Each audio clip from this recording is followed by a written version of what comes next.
What's up mga kano? Sang araw na naman na walang magawa at after ilang years ba? Years or months na hindi tayo nakapag-upload tungkol sa Bergman natin ng Modtalks. So yun, kung makikita nyo naman sa title natin, ang purpose ng video na ito is pakita sa inyo na pinatanggal ko na yung combi brake natin. Actually, June ngayon June 2025 ngayon.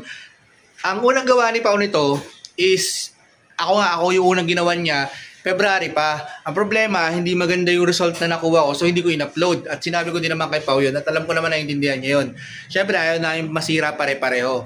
Yung ginawa niyang version 1 na yun, ang tigas. Hindi naman pangit na pangit. Na-separate niya naman yung likod, na-disable naman niya yung combi brake natin. Ang problema, nakakabit pa yung cable, yung lever, diretso dun sa combi brake. Although wala na dun yung front brake, solo na lang niya yun. Solo na lang nung likod yun. Ang problema nga, di maganda. Matigas. Mahina na, matigas pa. So, yun nga, parang last week, naputol. Kasi nga, pag kailangan mo mag-brake ng maayos, kailangan mo pa ipiga. Ayun, naputol. So, yung pagtanggal natin ng combi brake natin, is matagal naman na to. Kung nakakasubaybay kayo sa akin, nung bagong-bago pa lang si Bergman, parang nasa 200 kilometers pa lang siya noong 2021. So biniyahe ko din kagad siya ng Levaisia. Yun nga, hindi ko nagustuhan. Kasi sinabi ko naman na gusto ko siya ipatanggal. At ito yung video na yun. Dahil nga hindi din ako nanggaling sa combi brake, which is itong Bergman kasi is combi brake. Parang naaalangan ako sa kanya. Every time na lumiliko ka, tapos magbe-brake ka, kahit ito lang ang gamit mo, yung kaliwang side lang ang ginagamit mo, para ako naiilang knowing na pati yung harap is gumagana. Pag hindi ko talaga siya nagustuhan ng pangmatagalan, patanggal ko. Ipapatanggal ko yung combi brake niya. So far, hindi ko talaga gusto yun. Yun lang naman ang akin lang yun Yung mga bashers dyan, kanya-kanya tayo ng trip sa motor. Kanya-kanya tayo ng kasanayan sa pagmamaneho ng motor. Yun nga, nakita nyo yun. Matagal ko na talaga siya. Gusto ko patanggal. Sinabi ko na kay Pao yun, matagal na. So, yun, naghanap siya ng paraan kung paano gagawin. At yun, nakahanap nga siya. Yung version 1, hindi maganda, hindi ko in-upload. Alam niyo naman yun. Eto, yung version 2, nagawa na ngayon. Kanina lang, kakatapos lang. Ayan si Modtalks natin. Kakatapos lang. At sa video na to, makikita nyo yung dalawang ginawa. Yung una, may date naman doon para hindi kayo malito. Yung February, yun yung unang version. At yung June, yung ngayon, yun yung pangalawang version. Yung maayos na. Okay? So, yun. Panoorin nyo na lang. So, ito na yung gagamitin ngayon bago. Ito na yung bagong brake master natin. Ayan. So, ito, nakalagay ito dito. Papalitan na natin to. Tapos, magkakat dito. Para, ito, lumitaw. Okay? So, ito yung bagong brake master niya. Kasi yung atin dati, dito. Ayan. So wala na yan. Wala nang pakinabang yan. So yung ditong brake, magsosolo na to. Ito rin, solo na to. Okay?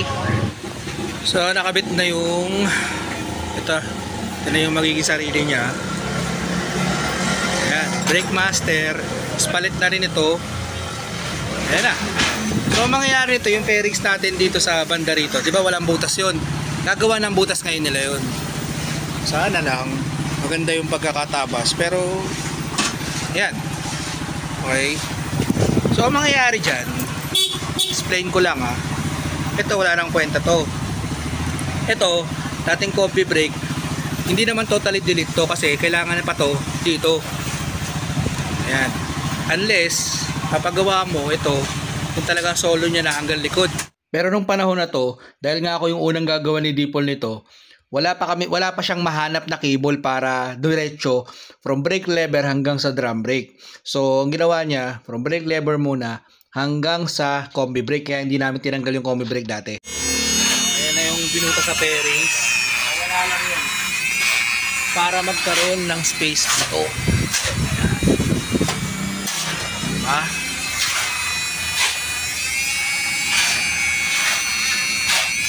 Okay. Ayan na lang ulit. Ano pala yung cable bago. So ayan.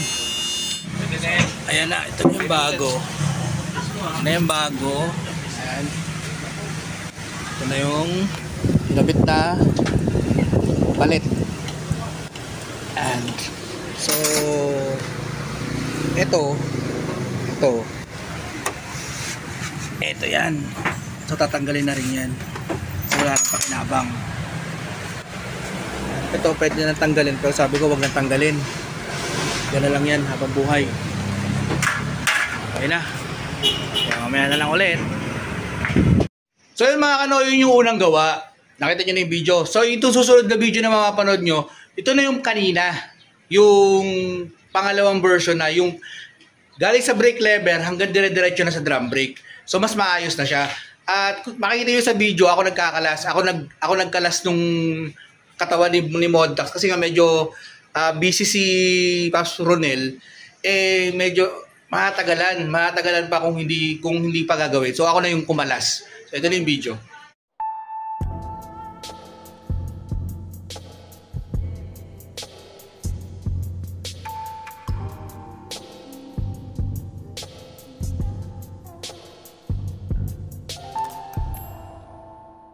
Ayan na. Kalas na siya. So ayan. Ayan o. Ito yung nakadirekta na doon sa ano. Saan ba ito? Ayan. Diyan. Sa caliper natin. So yun. So ang gagawin ko ngayon, paparekta ko na rin to. Diretso na sa likod sa drum brake. So tatanggalin na tong combi brake. Okay.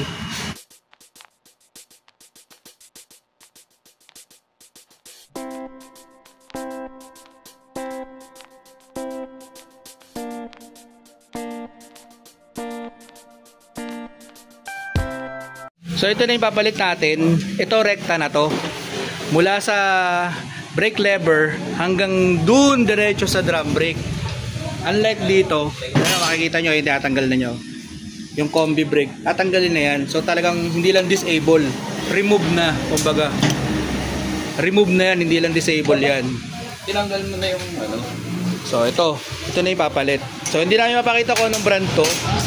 Para syempre dito kayo papagawa kay Dipol Motors. Ayan. So tanggal na. Wala na. So ito yung combi brake.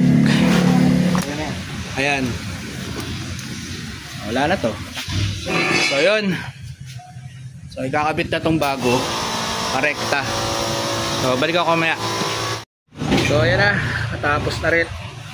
Napalitan na yung ball race. Yung brake. So, ay mamaya, maneho na lang natin para ma-upload na bukas to. Nasa boss pa oh. Shout out. Vlogger yan. So, mamaya na lang. At uwi muna ako. So, yun, dito na tayo sa bahay. At, ayun, tapos na. So, pakita ko na rin sa inyo yung tabas. Baka hindi nakita doon sa unang video eh. So, ayan. Tabas. Medyo okay naman. Okay na sa akin tong ganito. So, naka-separate na siya. At, ayun, ito. Kumpara sa dati tangina ang laki ng improvement. Which is sinabi ko din kay Paolo. Sabi ko, Pau, napakalayo naman ito. Dapat pala noon pa, nakahanap na tayo. Sabi niya kasi wala pa. Hindi sila makahanap ng sukat para dito sa Bergman. So, yun. Okay lang. Ayun. Ang cable na ginastos ko dito is 300 pesos lang. Siyempre, iba pa yung labor. Basta, kung gusto nyo rin magpagawa, i-contactin nyo lang si Dipol Motors sa Facebook page nila at para mapaschedule kayo. So basta kung ako lang ang tatanungin, ang napakalayo ng yung parang safe ka ba? Kahit mabuhangin, alam mong pag ito ang binrake mo, ito lang ang kakagat, hindi na yung harap. So yun tulad nga nasabi ko dati, mas gusto ko tong ganito. Although hindi siguro maiintindihan ng iba dahil syempre sabihin ng iba, features nga yan special features nga yan ng combi brake basta sa akin iba siguro tayo ng kasanayan. Ayun nga, dahil iba-iba tayo ng kasanayan, wala, hindi ako feel safe doon Kasi mahirap, pag for example, kahit mabagal ka tapos nag-brake ka, tapos mabuhangin, 'di ba? Alam mo pa rin na magbe-brake pa rin yung harap kahit sabihin mo ng 30% lang. So at least pag nag-brake ka, safe yung harapan mo na hindi mag-skid. Kung mag-skid man, yung likod lang.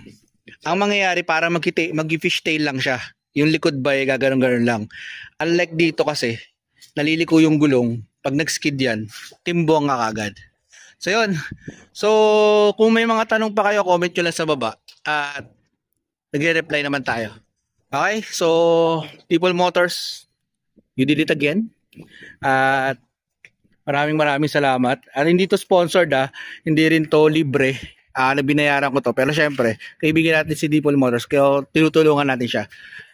Tulad ng sabi ko, hindi porket kaibigan or kakilala natin yung gumawa or sponsored, pag pangit ang gawa, hindi natin sinasabi. Tulad ng unang version niya, hindi ko nagustuhan, hindi ko in-upload, hindi ko sinabi ko rin sa kanya. Pero itong version na to, the best, okay to.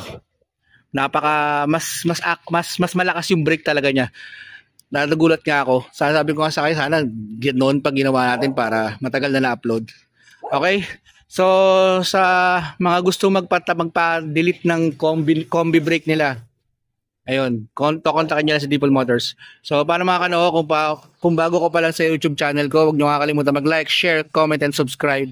At hit nyo na rin yung notification bell para updated tayo. At mula ngayon, mag-upload ulit tayo mga bago natin. Okay? So, para mga kanoo ko, hanggang susunod. Ciao!